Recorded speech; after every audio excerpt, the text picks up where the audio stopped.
right, just getting word from Tangipahoa Parish President Robbie Miller with few details, quite frankly, at this point about what's burning out there. I think their main concern right now is just to try and get this fire out. They've been fighting it for 3 hours now. He did say that DEQ, the Louisiana Department of Environmental Quality, is at the scene.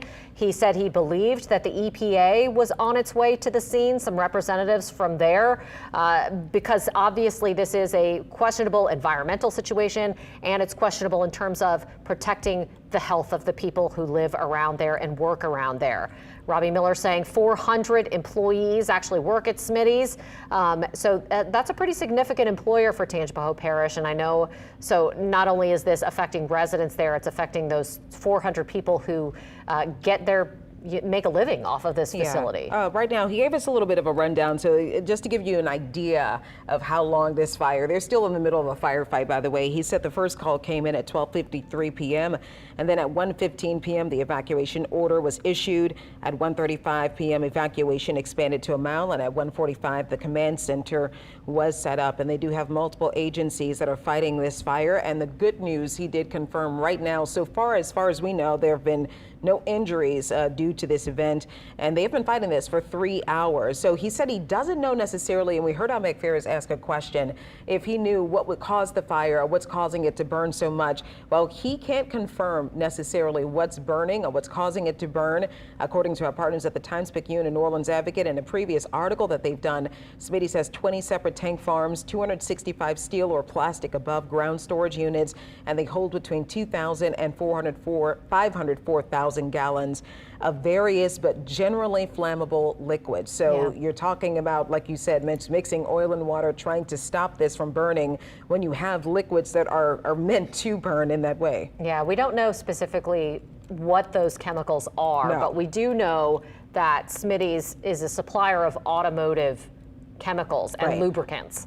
And so when you think about, motor oil and things like that, that's likely what's housed in those tanks that Charisse just mentioned are housed there. Now, firefighters who are at the scene right now, Robbie Miller said, they are some of the ones who actually work in Tangipahoa Parish are experienced in petrochemical fires because they worked in the petrochemical industry on the river. He also said that they have brought in contracted experts in petrochemical firefighting. They have been engaged and involved in this firefight at this point. So it's interesting to hear that timeline that you just reiterated for us, Charisse, because we did hear from witnesses that the first explosions happened at 12:45. Right. Yes, that's when we started to hear that explosion. And when I asked my family if they had heard any of the explosions that happened around that time, they said, well, we thought maybe it could have been thunder or something that we could have been hearing or mistakenly hearing as thunder. I don't know necessarily. And Chris Franklin confirmed that.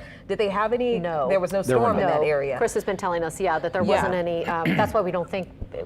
We're purely speculating at this point, but it doesn't appear as though lightning may have been a factor. No, so it seems like if that wasn't a factor, then that is exactly what they heard. And so they started to get text messages from other family members that are in the area telling them that there was an evacuation taking place and they needed to get out of Roseland. And so they went over from Roseland, which is not far, really kind of down the road from Roseland to Amite. But this facility that we're talking about, they have multiple facilities. So this is the Roseland, Louisiana facility. And according to their website, there's a facility in Hammond, and you mentioned that a little bit earlier, one in Vicksburg, Mississippi, and one in Jasper, Texas. Again, while they hold various lubricants and different oils for car parts and whatnot, we don't necessarily know what's causing or what particular oil is inside of that barrel, that tank rather, that's causing it to burn for 3 hours. Yeah, and again, you would think that the explosions came, and we're looking at that drone video that you're seeing too on the screen right now, but you would think that those explosions happened as the fire spread from tank to tank to tank. There was a possibility of a little bit of shower activity that happened just a little while ago, and Chris was talking about that, before you joined us, but he was talking about how that would have been a good thing. Right. Although, oil and water, again, if you have a grease fire, everyone knows you don't put fire on a grease fire. So there's a big question mark about whether or not, there is a concern about that. But again, having those firefighters who are experienced in the petrochemical industry, having those, outside contracted experts coming in can only improve the situation there. You would think, Charisse, that they would want to get it contained to make sure that it doesn't spread to further tanks. I mean, and it seems like they're obviously they're going to need some help fixing this one, but obviously obviously they're trying to make sure that it doesn't spread, because when you think about what they hold in those tanks, you don't know necessarily what's next to it. But they have mentioned, and according to this DEQ report in 2023, it was mentioned that these things were highly flammable, though they don't consider them to be hazardous. So to think that this could spread to other tanks, and we don't know what's inside of them, again, everything pure speculation at this point, or if the, what led up to this, or what's making this burn even further. But this is what they have on their website. This is what the DEQ report has found, that they have things that are flammable inside of those tanks. So you want to stop this from spreading to the other tanks. And it seems like, based on the video that we're watching, that it's kind of connected to one, is sectioned off or cordoned off to one area, so that it doesn't spread other places. But again, I don't know if there are some firefighters there and multiple people that are helping. I'm sure that surrounding parishes should be joining that firefight in the wilds just so they can get that under control. Yeah, we saw some fire trucks coming in as Meg Ferris was doing a live shuttle a while ago. So many agencies involved at this point, given that this has been a 3-hour firefight so far, almost 3.5-hour firefight so far. So, lots of different agencies coming in to help. Robbie Miller, the parish president in Tangipahoa, just wrapped up a news conference a little while ago, if you're just joining us. And he had very few details, frankly, about what was happening at the scene, because he was holding that news conference at a facility that's in Amite, which is a bit of a ways away from where this is actually burning. So, few details about exactly what's burning, how this fire started.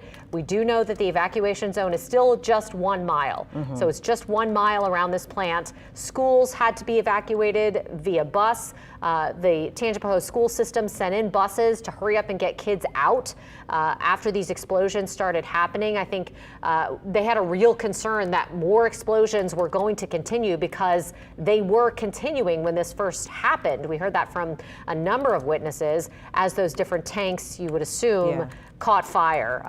There were loud booms in the area. And what we do know, Charisse, in some of these videos, it almost looks like it's raining, but it's not. Chris said there was no rainfall in the area at the time this was happening. It's soot and different debris that's coming down from that huge smoke column.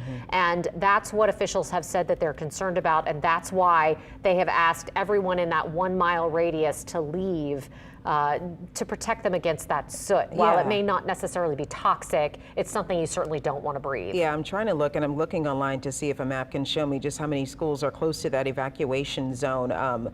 So far, what I'm seeing, maybe I think we're thinking primarily Roseland Elementary School, Roseland Montessori School. They were evacuated. No other schools evacuated at the time. And I guess those were the ones that are really as closest to the blast. But again, when you talk about Amite, for instance, I think about Westside. I think that's the name of the school, Westside Middle School, and all that. That's 2 to 3 miles away, and so that's in that. I'm wondering if they can't get this under control, because in looking at this video, I'm hoping that this is not, spreading any further to any of the other tanks. And if this does spread, does this mean that we could see that evacuation zone open up a little bit more? Yes, and we just want to clarify, this video that you're looking at on your screen is not live video. Live. We are broadcasting live right now, but this video was taken in a drone by Chris Owens, who's a drone pilot up in Tangipahoa Parish. He allowed us to use this incredible video that really does show the site in its entirety. You can see a parking lot on the right side of the screen, and then the tower column of smoke that you see in the middle there, with additional areas of tanks that surround where that massive fire is burning. So we have been hearing from Chief Meteorologist Chris Franklin throughout this to kind of look at if we can expect any rain to help out firefighters. Is everything kind of calmed down on the radar right now, Chris? It has been settling a little bit on the North Shore, and usually about this time in the afternoon we start to see most of the heavy rainfall wind down. Not to say we can't see a few pop-up thunderstorms or even just some light rain to develop over that area. Again, not necessarily a good thing, depending upon exactly what is burning. It would help to settle any debris in the air and kind of force it down to the ground with some heavier rainfall. But the shower activity on the North Shore has been fairly limited over the last hour or so, especially between Roseland, Arcola, and the Amite area. Not nearly as heavy as it was a little bit earlier in the day, with regards to some thunderstorms in the vicinity, but never really over that area. And we were looking back at radar, and as we said, it didn't look as though around the 12 12:50 or so time frame that we had any lightning around there. Now, we've had some light showers, but never really any lightning. There were lightning strikes nearby, but never really over that location. And we can actually zoom way into it. As we said, that location of Smitty Supply is located right along US 51 and LA Highway 10. So it's right at that intersection. And I'll go back over the last 4 hours. So this is before that. And notice there really isn't anything until about 12:59. And you see this little what's showing up on radar here, reflectivity. It's possible that that is some light rain. It's also possible that it is at that time the radar was able to pick up the smoke plume into the being lifted aloft. Radar is able to detect that, and it's possible there was either some light rain over the area at the same time, or that is radar picking up the smoke plume. And then kind of going further into the future over the last couple of hours, again, notice how it just kind of sat. I'm going to go back here. Notice how that kind of just sat. This is actually the first time I'm really diving into this. What I did was I increased the intensity of the radar, which is why you see a lot of these light blue colors. Normally we're showing you kind of the light to dark greens, to then oranges, reds to show you more intense rainfall. I increased the intensity. That usually gives us more of these little false returns, but it also allows us to really find minute features in the atmosphere, such as smoke. And when you look at that rain over Roseland and kind of Smitty's just to the north of that, as you watch this, what could have been rain, notice how it doesn't move, and it actually intensifies going to 128, and then you kind of see it spread out a little bit more.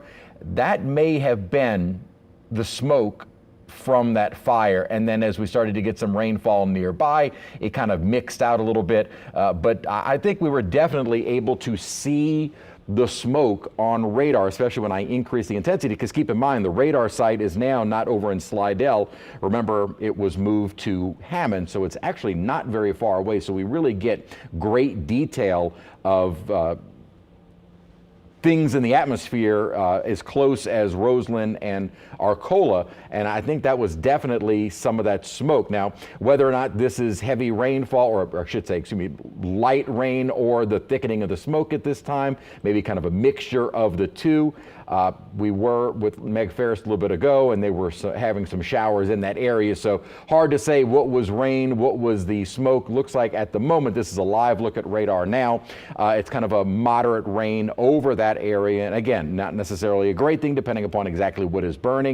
Obviously, from what we could see, they were using water with the hoses onto those fires, so any kind of rain would certainly help out. Yeah, especially with that debris that's in the air, right? Right, that will help to settle it down. Okay, good stuff. All right.